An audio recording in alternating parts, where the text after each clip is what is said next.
Hi, this is my friend Pam Reynolds. She's my teammate and my assistant today, and she's also the owner of Davison Holistic Therapies here in Davison, Michigan. Pam, I want to thank you for helping us do this video for our burn survivors. Happy to help. Wonderful. Now, before we start, I'm going to point out, with the help of Pam, some of the different types of scar tissue. This area, the sunken area that's sometimes missing bone, muscle, and even tendons, this is called an atrophic scar. And you can tell the difference between an atrophic and a hyper because atrophic is sunk in. The most common types of scars are hypertrophic, and these are very thick, they get very dry, they can be raised. They can handle a little bit more pressure and massage than other areas. This tight band right here, this is called a contracture.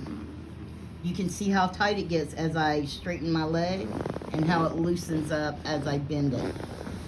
A lot of burn survivors have contractures. Massage is not going to get rid of contractures, but it can help loosen them up a little bit. And we're just going to show you some basic massage strokes to get you started. We're not expecting you to do any deep work on your burn survivor. And also make sure they have a clearance from their doctor before starting massage therapy to make sure there's no problems that could arise from it. So we're going to start with the most basic massage technique, which is called effleurage, which are just long, smooth, gliding strokes. There's not a lot of pressure. Imagine you're putting lotion on your own legs. That's what an effleurage stroke is. It's just when we're putting lotion on ourselves. So you'd like to repeat this multiple times. Maybe start out with 10-15 minutes because you don't know what your burn survivor can handle as far as touch therapy yet. And this is really soothing and relaxing. It helps calm the central nervous system and will allow your burn survivor to be able to relax. Now, the next massage technique, and it's really hard to do it with thicker scars, but it's called petrissage. And imagine you're kneading a piece of dough. So you're lifting, you're raising, you're doing light squeezing. You don't want to pinch as you're doing this because we don't want to cause any more pain.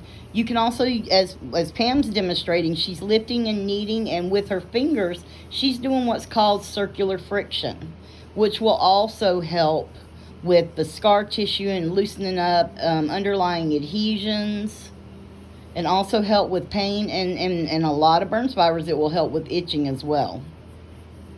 Now, if you have problems using your fingers, you can also use the heel of your hands to go up.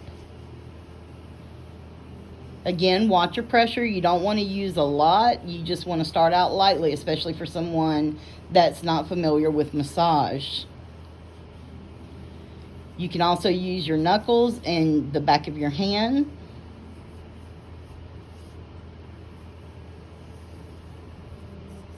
And you can also use your forearm.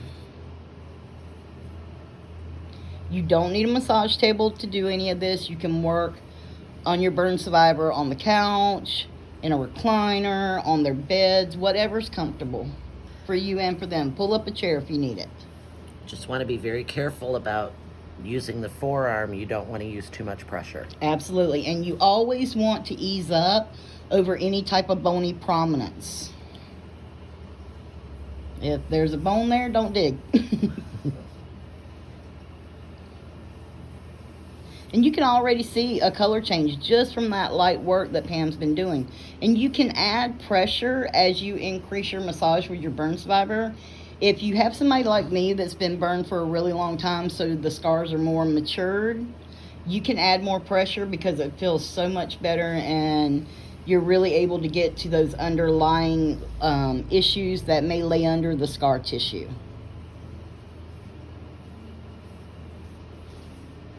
Pam, can you think of any stroke or anything that we left out we might need to add? Well, we might want to do very little cross fiber friction. Okay, will you demonstrate cross fiber? So she's just going back and forth across that scar line that I have. That's right there on the edge. You can see I have unburned skin here and burned scar tissue there. So sometimes this line that Pam's demonstrating right there, sometimes it can be a little hypersensitive. But if you do these cross fiber friction strokes on that area, it'll help desensitize. And if you're a female that has a hysterectomy or C-section scar that's highly sensitive, these techniques will work too to help desensitize that area.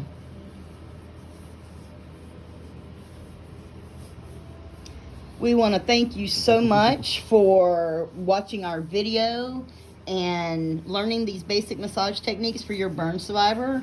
I believe not only will it help with the pain, itching, and anxiety, it'll create a greater bond between yourself and your burn survivor during the recovery process. So if you have any questions, contact me at hwcmassage2004@gmail.com. And if you're in Michigan, come up to Davison and get you a massage here at Davison Holistic Therapies. We want to thank you and take care.